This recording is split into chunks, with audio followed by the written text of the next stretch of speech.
এখানে সব থেকে মেন দোষ হলো মা বাবা। মা বাবা আমি বলে দেবো, ওই হিন্দুরা তো তোমার মসজিদে আসে না। ও বাবা, হিন্দুরা তো তোমার মসজিদে আসে না,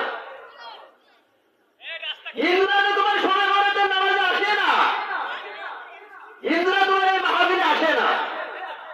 অথচ আমরা এতটাই বেহিন্দু, এতটাই বেহায়া যে হিন্দুরা আমাদের ডাকে না, কিন্তু আমরা সেই হিন্দুদের মণ্ডপে যাই। কি ঠিক না?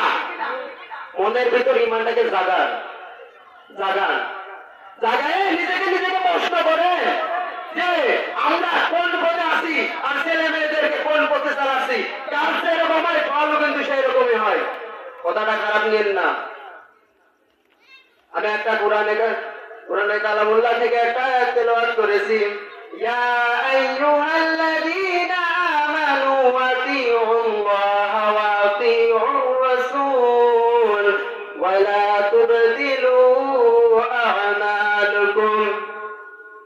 আল্লাহ রাব্বুল আলামিন এতে বলছেন, ওহে যারা ঈমান এনেছো, কাদের বলতেছেন?